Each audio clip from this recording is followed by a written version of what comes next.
Well, the fox went out on a chilly night, prayed to the moon to give him light, for in many a mile to go that night before he reached the town, oh, town, oh, town, oh, many a mile to go that night before he reached the town, oh. He ran till he came to a great big pen, and the ducks and the geese were kept therein. Said, a couple of you are gonna grease my chin before I leave this town, oh, town, oh, town, oh. A couple of you are gonna grease my chin before I leave this town, oh. Then he grabbed the grey goose by the neck, he threw the duck across his back, and he didn't mind the quack, quack, quack, and the legs all dangling down, oh, down, oh, down, oh. He didn't mind the quack, quack, quack, and the legs all dangling down, oh. Old Mother Flipper Flopper jumped out of bed, out of the window she cocked her head, crying, John, John, the grey goose is gone, and the fox is on the town, oh, town, oh, town, oh. John, John, the grey goose is gone, and the fox is on the town, oh. To the top of the hill, he blew his horn both loud and shrill. The fox, he said, I better flee with my kill, or they'll soon be on my trail, oh, trail, oh, trail, oh. The fox, he said, I better flee with my kill, or they'll soon be on my trail, oh. And he ran till he came to his cozy den. There were the little ones, 8, 9, 10, said, Daddy, Dad, I better go back again, for it must be a mighty fine town, oh, town, oh, town, oh. Daddy, Daddy, better go back again, for it must be a mighty fine town, oh. Then the fox and his wife, without any strife, cut up the goose with a fork and a knife. They never had such a supper in their life, and the little ones chewed on the bones, oh, bones, oh, bones, oh. They never had such a supper in their life, and the little ones chewed on the bones, oh.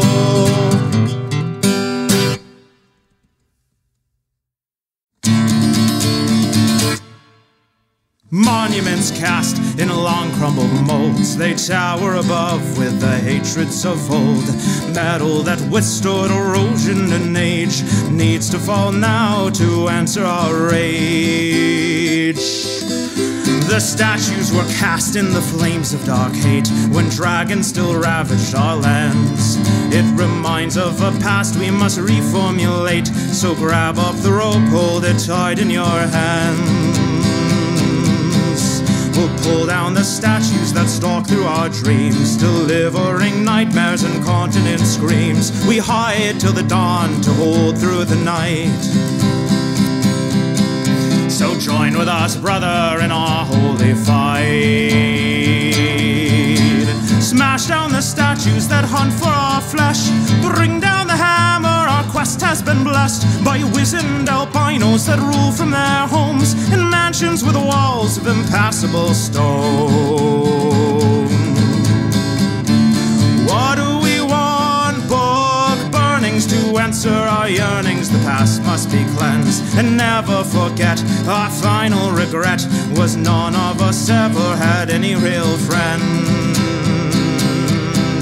So move now, my comrades, my partners in crime. Although we are weak, by mobbing we'll find we number enough, we can force them to see what power can come from a master's degree. Smash down the statues that hunt for our flesh.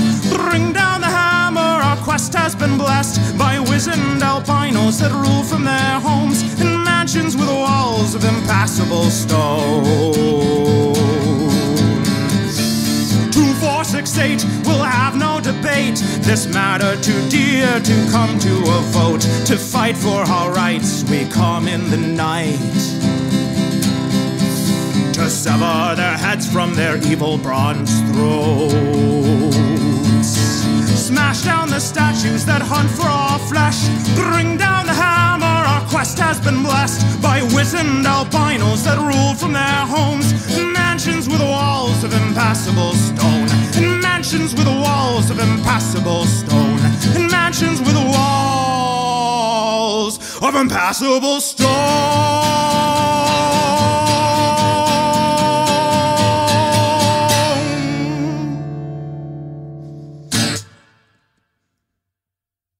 Yeah. In 1893, Hawaii had a democracy, but we fixed that, overthrew the Queen, so we'd have place to grow coffee beans. Join hands with me and sing along the words to our people's imperial song. A paradise we took for free to instate the plantocracy. So get on the board and come on by, see the apple of the Pentagon's eye. 11 bases, 15 billion a year, that will keep us safe, my dear. So mahalo aleichem, aloha salam. Come and tell me when the party's on. If you're a bit chubby, well, don't you frown.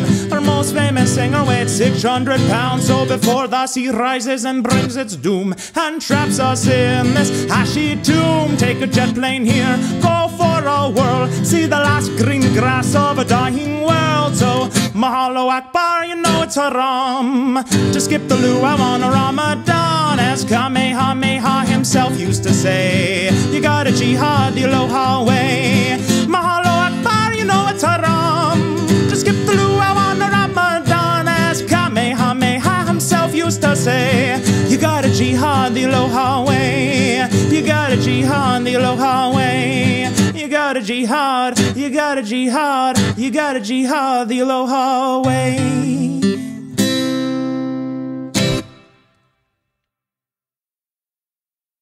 When I was quite young and old songs could be sung, they told us how we used to brave the harsh light. But we had to run to hide from the sun, for our hubris had earned us this pit-dwelling blight. And our leaders were learned in all the old rites. When they gathered to leave, we prayed that they might bring us back news from the world of outside. Untrained and unguided, our folk had to hide.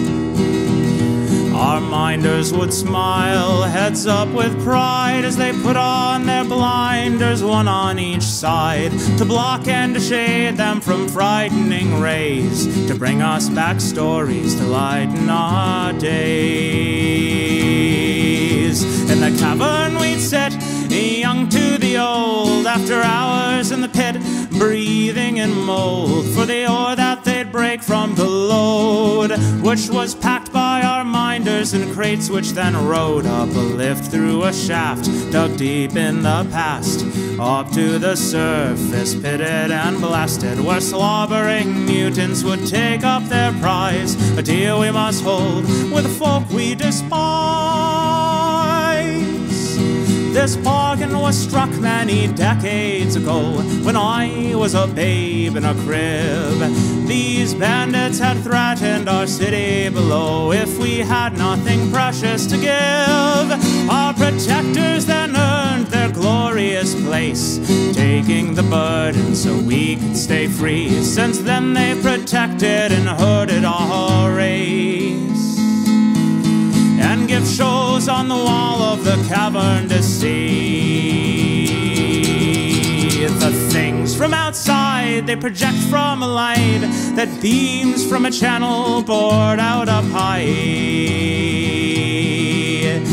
Shadows from puppets darker than night dance on the wall, and we learn what and why happens out there, and why the gods act as perpetual scholars. The minders know facts like the size of the earth, 30 miles by 9. How you judge a man's worth by reading his mind. And we drink of the tea steeped by our gods to protect us from fiends like the moon and the stars.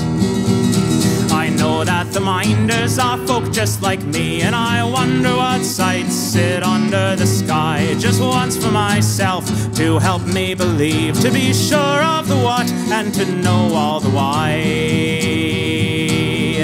So I'll wait till the shadow show's finished, strap moss to my feet and dull my footfall, and then late with light fully diminished and a ration of meat, I'll climb up that wall. Well, I know that the minders wouldn't tell lies, and I don't want to burn in the glare. Though I go without blinders to shade my weak eyes, I'm sure they won't burn out in 1 second. second stair. So up I ascend into the old land. My friend, I'll return to you soon. I'll tell tales of the waste and hold in my hand a piece that I'll tear from that devilish moon.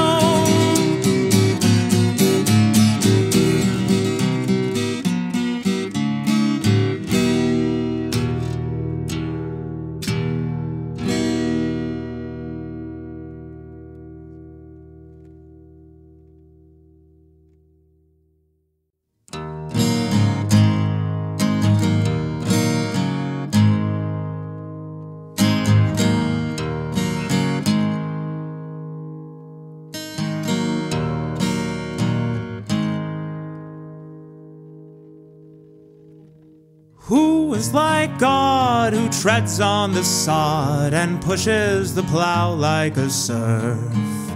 And how do you know the seeds that you grow as you scratch for a place on this earth? The cards that he grips with a smile on his lips as you ponder your ponderous plays. Games won one by one until evening has come. There's no time, as you heard the man say. And who is like God, who worries and plods but pushes ahead through the dark? Because others need help and he still has his health, and at times life still feels like a lark.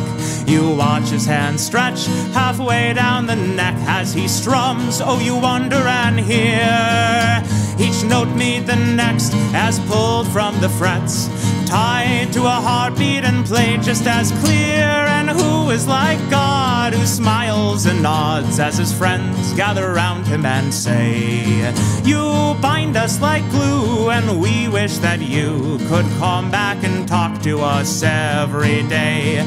Pupils and peers gather to hear as he speaks to the crowd from his chair.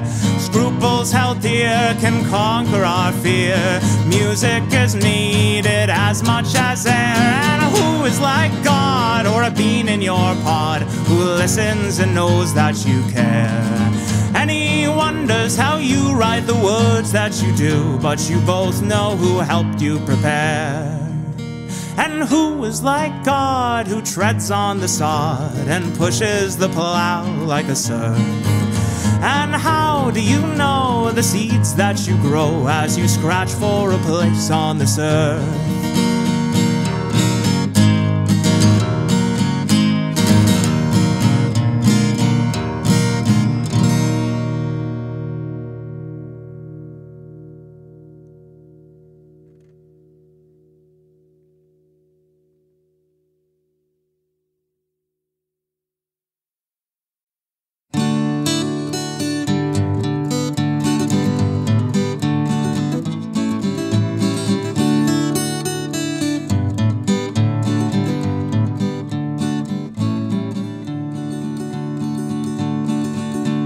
Came from the uplands on a misty day. He said that he came to deliver us from the dark animal gods that had led us astray by demanding the gift of an innocent's blood.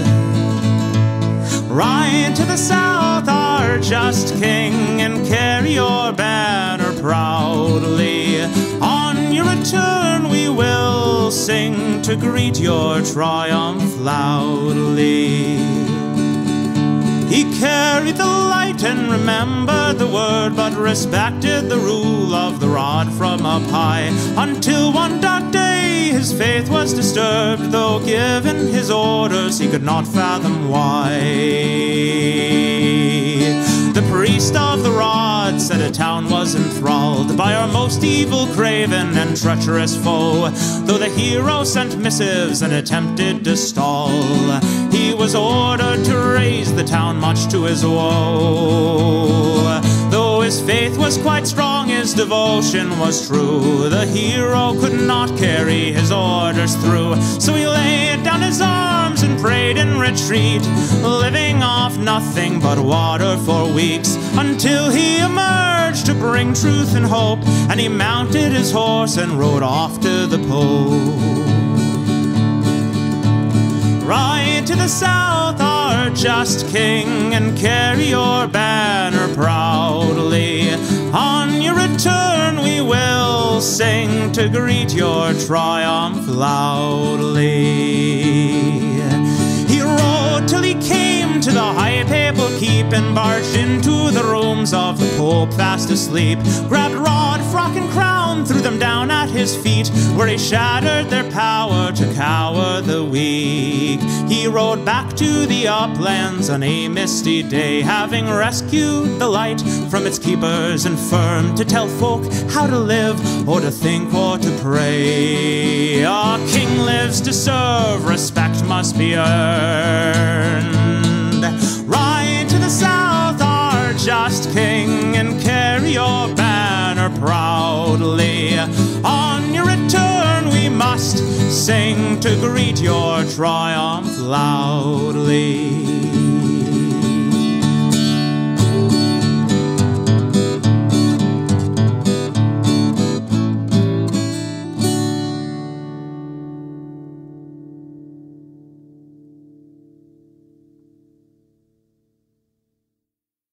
Carmella was sweet and pale as the petals of flowers that bloom under light of the moon. She knew poetry and songs and dances and riddles, but felt cursed with the weight of an impending doom.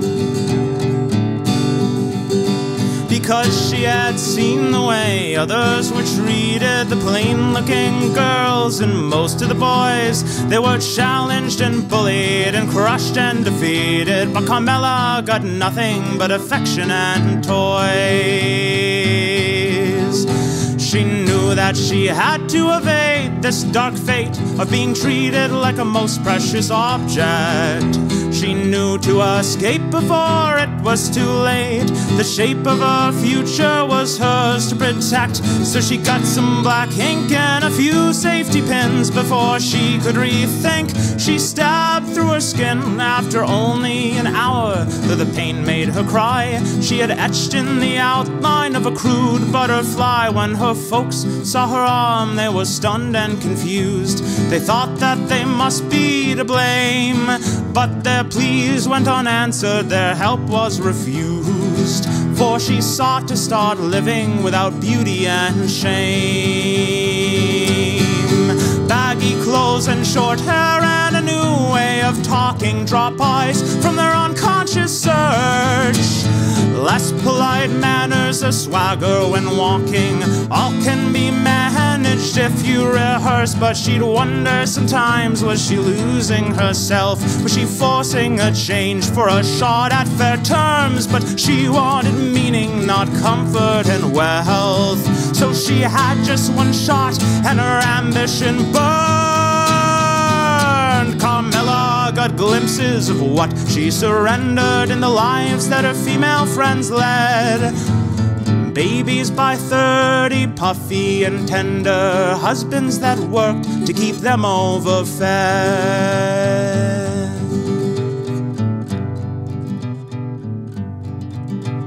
The passing of time seemed unkind to her friends. They told her that something had changed. Special patients and treatments had come to an end. Strangers were acting distressingly strange. But Carmella didn't notice too much of a change. Turtle-necked with a stately mustache, her dealings with peers, old and new, stayed the same. If she needed assistance, she just had to ask. As an elder, Carmella would often reflect on a life so impactful and strange.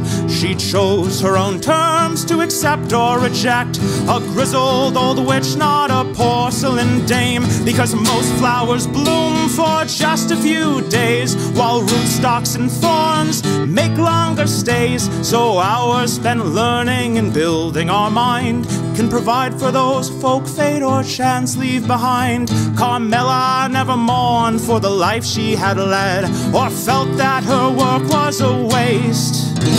She'd work to propel her whole people ahead, and focused much less on having the prettiest saddest face.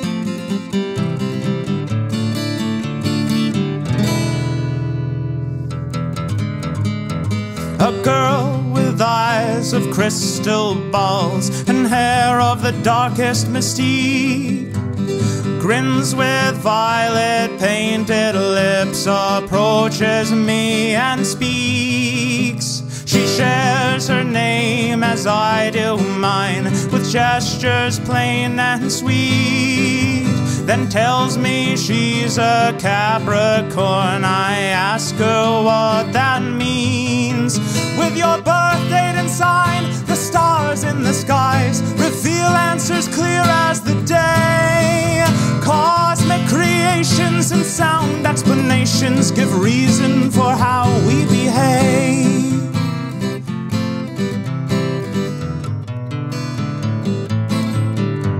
I asked her to show how this could be so, how this method so ancient and wise could judge people's fate while the stars constellate. If those stars have all shifted since Babylon's time, it's more likely to me that a man's personality is shaped not by auras in space, but by family and friends and the way that he spends his days navigating this place.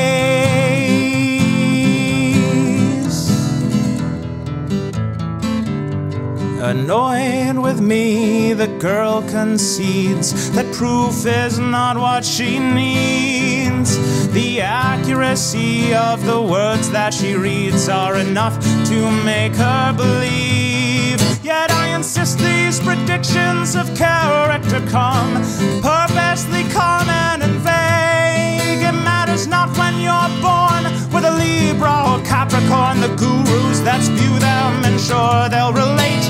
The meaning derived from each of our lives need not be obscured in such ways. The thoughts that we spread can afford to be read by mystics and robbed of their grace.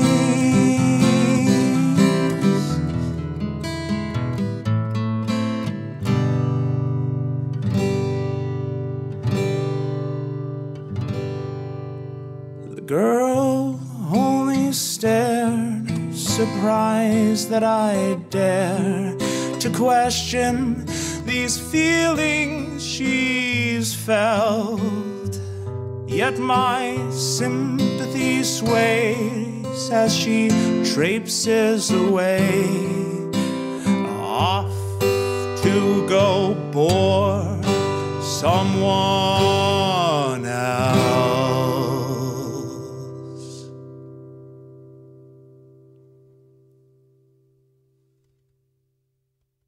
Farewell, brother of mine, I hope the fortunes favor you.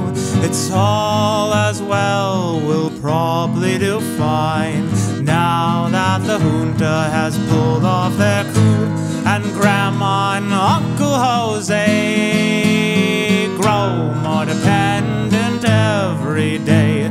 So though it be swell to flee our poor hell, I've got people to feed while you run away. Abandon the place you were born. It's too risky, unstable, and war-torn. You went to our schools, but you're no simple fool. Just leave us to cry and to mourn. Vuelve a nosotros, dear brother of mine. You forced me to beg and to plead. Our children are living on gristle and rind, while the general gets what the general needs. Bread lines are starting to form. People push past the old and the weak. We don't know whether to search or to mourn, for those disappeared while we were asleep. And still I feel I can't go dependence I know. So though it be swell to flee our poor hell, go run to the people who buy what we grow. Leave us here to bleed and to cry, while secret police question and pry. Notebooks, recorders, and state-owned reporters. For any new question they tell a new lie. Well, they are no so trust, dear brother of mine. You've left us to fight for our lives. Government bandits are drinking our wine. They torture our husbands, imprison our wives. While you run, we make plans, and we bide our time. We strike while we can, make them pay for their crimes. And after we've won, you can let your kids know how many were gunned down to bring back the vote. Well, they are no so todas esta raza salvó. Now that the trouble has fled, we'll meet you at the airport, help carry your load. Turistas are safe now that the dictator's dead.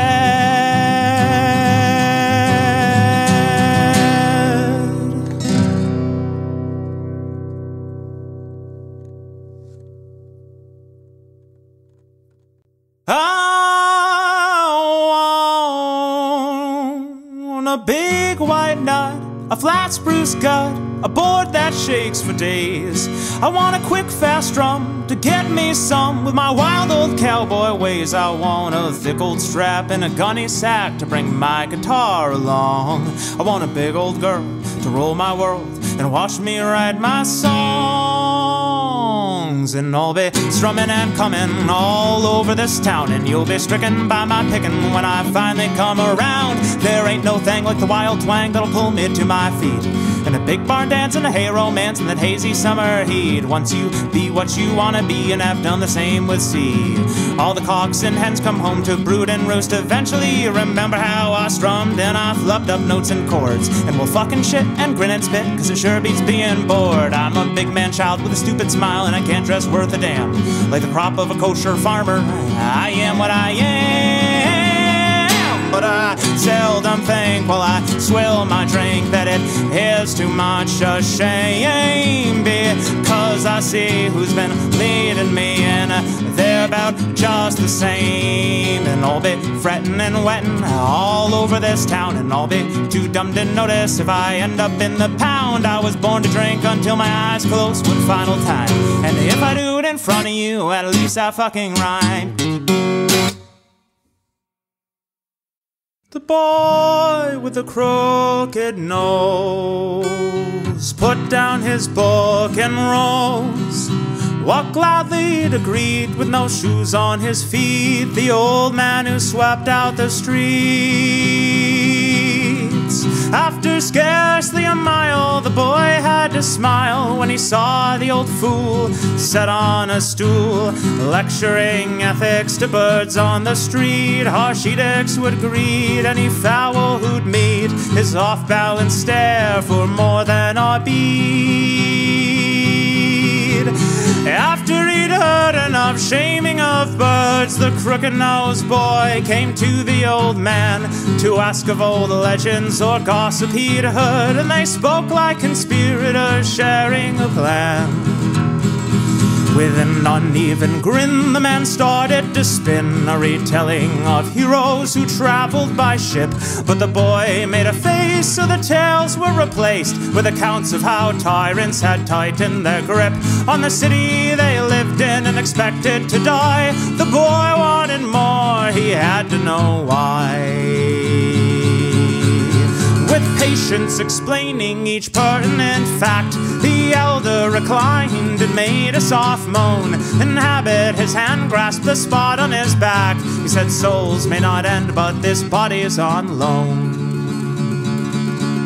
And they'd walk past old forums that now were just fields, where laws were once drafted and cases appealed, and each held a share of law's creation and care to ensure to all people the rules appeared fair.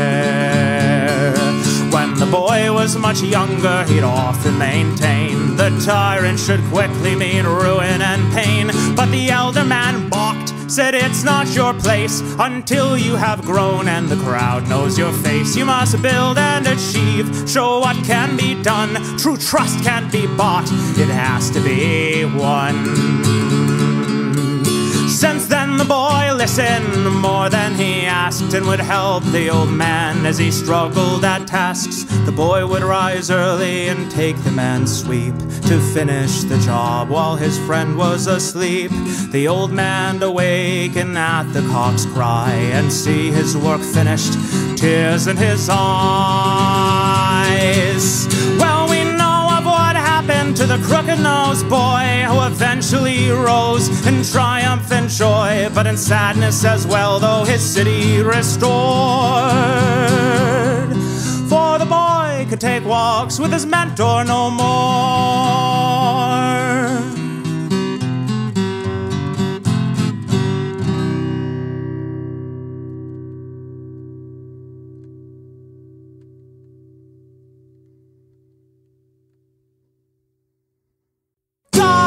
Give me a hit of that shit as I roll down Copper Road Drive. Thank God I got me a lick of that spit, or I might have just rolled up and died. I was born alone down in a Georgia town with a spittoon in my hand, and I know deep down it's a world of clowns, so I pick tunes with my band.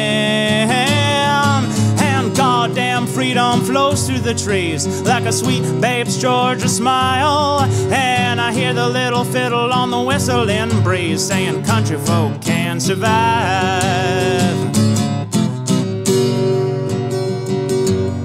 And you know, if you had to do what's true and fight for freedom's blood, you'd stick like glue to the red and the blue, even if the white gets stained in the mud. Shit, and I rip, tearing up clods as I drive down Copper Road. I spit and applaud our branded gods because Amazon saved our soul. I move where I must, but I have my own will, with the wheel pushed to my chest. On this big tour bus as I'm crushing these pills, maintaining compliance with my manifest. Because the algorithm that supplies my living keeps my schedule pretty tight. But after I drop this cargo I got, we can party all night, get rowdy and fight, saying country folk can survive.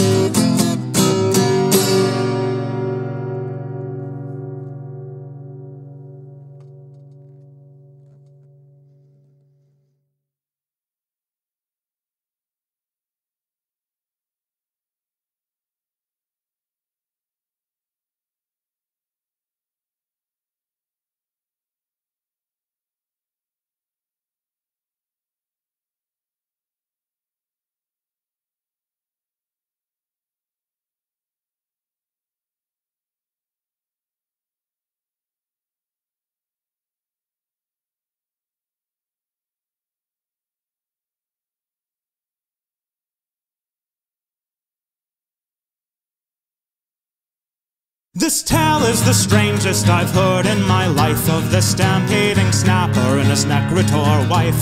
One from the west, the next from the east. Together they acted like one fearsome beast. They would stamp into town and terrify all. The snapper's deep stomps would crash houses and walls, while the Necrotaur circled and came up behind and claimed that she knew all the pains on their minds. Even though the folks witnessed them come as a pair, most were left witless in sudden despair. So they heeded the Necrotaur and gave up their rights, so that they could disperse the great beast into night. The great snapper continued his work with no stall, and once nothing was left he would beckon and call. At this she would cackle and fly through the roof, but her lies worked so well few left cared for the truth. So if village was left in ruin and shame. They knew not the problem except who to blame. It was those who had hated their Necrotaur god. Lack of faith had perturbed her, so said the mob. And the heretics died, not sure where or when. The clocks were all shattered for coming from sin. The maps were all burned for distorting the truth. Books were all mulched for deluding the youth.